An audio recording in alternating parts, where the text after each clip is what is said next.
આદિવાસી એકતા પરિષદનું સાંસ્કૃતિક સંમેલન 33મું ચાલે છે. એક બહુ મોટી વાત છે અને એક બહુ મોટી ઘટના છે. આટલા વર્ષ સુધી સતત આપણે એમ કહીએ કે પોતાના જુવાનીના દિવસો સમગ્ર જીવન જેમણે જીવ સૃષ્ટિના કલ્યાણ માટે અર્પણ કરી દીધું એવા માનનીય શ્રી અશોકભાઈ, હાલતી ચાલતી યુનિવર્સિટી ગણીએ તો ખોટું નહીં એવા સાંગલિયાભાઈ, ડૉક્ટર શાંતિરકરભાઈ, ડૉક્ટર એજી પટેલ, છનિયાભાઈ, ઉત્પલભાઈ તથા સમગ્ર સમાજના કાર્યકરો, ભાઈઓ અને બહેનો, ખરેખર આપણી આદિવાસી સંસ્કૃતિ અદ્ભુત છે. અને એ મેં મારા ડૉક્ટર તરીકેના જીવનમાં મેં જોયું.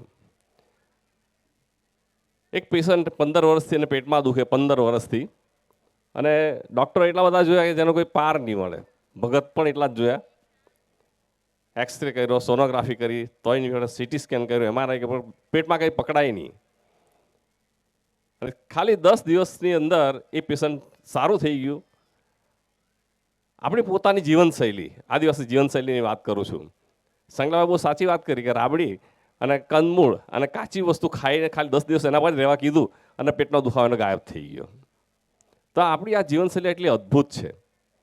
પણ સાથે સાથે આપણા સમાજની અંદર આપણે માતૃપ્રધાન સમાજ કહીએ છીએ, પણ મહિલાઓ પ્રત્યેનું જે આપણું વર્તન છે એ અઘરું પણ છે.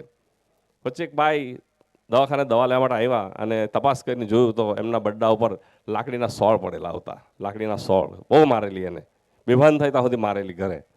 મેં કીધું આ શું થયું? તો કે મારા ઘરવાળા બહુ મારી. કેમ મારી? તો કે મારા સાસુ માંદા હતા એમ કે, એટલે હું સારી નહીં થતી એટલે હું એને લઈને પીર પાસે ગયેલી એમ કે. અને ત્યાં પીર પાસે જ્યાં ગયેલી ત્યાં પીરવાળાએ કીધું કે એની સાસુ કે તારી સાસુ આ તારી હોવ કરી મૂકેલું છે એમ કે, તારી હોવ જ કરી મૂકેલું છે એમ કીધું. અને એટલે આ જાણતી છે એમ કે, એટલે એને હોવને આવીને બહુ મારી એને. તો આપણા સમાજની આ પરિસ્થિતિ, સારા ભણેલા ગણેલા કુટુંબો પણ આવા અંધશ્રદ્ધામાં માની રહ્યા છે. એ આજના સમાજમાં બહુ મોટી કરુણતા છે. એટલે આપણા લોકોએ બહેનો પ્રત્યે ખરેખર જાગૃત થવાની જરૂર છે. હજુ પણ ડાકાણ લોકો આપણા સમાજમાંથી નીકળી નથી, આપણા દિમાગમાંથી નથી નીકળી. ખરેખર ડાકણ જેવી અસ્તિત્વમાં હોતે તો આજે CBIની ને LIB ને પાકિસ્તાન સામે ચીન સામે લડવાની જરૂર ડાકણને જ આપણે છોડી દેતે ખરેખર હોતે તો. એટલા માટે આ વસ્તુ બહુ ખૂબ જ આપણા માટે જરૂરી છે. અને આવા સંજોગોની અંદર આપણા ગામનું કલ્યાણ થાય, આપણા ગામના લોકો સ્વાવલંબી બને, એ પ્રકારના જે આપણા આદિવાસી એકતા પરિષદના જે વિચારો છે, અદ્ભુત વિચારો છે. આટલા વર્ષોની અંદર શું કર્યું આદિવાસી એકતા પરિષદે, એનો કોઈ જવાબ કોઈ પાસે નથી. એના જવાબ જો હોય તો એ છે કે લાખો લોકોના દિમાગની અંદર જે વિચાર પરિવર્તન કર્યું એના જેટલી મોટી ક્રાંતિ બીજી કોઈ હોઈ નહીં શકે. તો આ એક બહુ મોટી ઉપલબ્ધિ છે આપણા સમાજની અંદર કે માણસ એના વિચારથી બદલાતો હોય છે. એક વિચાર એને આવે, ગાંધીજીને વિચાર આવ્યો કે ભાઈ દેશને આઝાદ કરવો છે, તો આખું વિચાર પરિવર્તન આ પ્રમાણે આ વિચારનું આટલું બધું મહત્ત્વ છે. અને એક કામ આદિવાસી એકતા પરિષદ કરે એનો મને ખૂબ જ આનંદ છે. તો આ તબક્કે વધુ ન કહેતા, આપણા ગામનું પાણી ગામમાં, ગામની વસ્તુ ગામમાં, આપણી જમીન આપણી પાસે જ રહેવી જોઈએ અને આપણા સમાજની દીકરી આપણા આદિવાસી સમાજમાં જ રહેવી જોઈએ. આજે આપણા આદિવાસી સમાજ પૈસાના લોભે, લાલચે એટલીસ્ટ અમારા વિસ્તારમાં દીકરીઓ વેચાઈ રહી છે.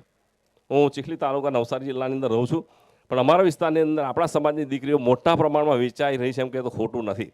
તો એ પણ આપણા સમાજની બહુ મોટી કરુણતા છે કે આપણા સમાજની દીકરી પણ બહાર નહીં જવી જોઈએ. એ પ્રમાણે આપણા લોકો સમાજમાં વાતાવરણ કરવાની જરૂર છે. તો આ તબક્કે વધુ ન કહેતા, જે તક આપણે જે લાગણી આપી તે બદલ આપ સૌનો ખૂબ ખૂબ આભાર. જોહાર, જય આદિવાસી. ખૂબ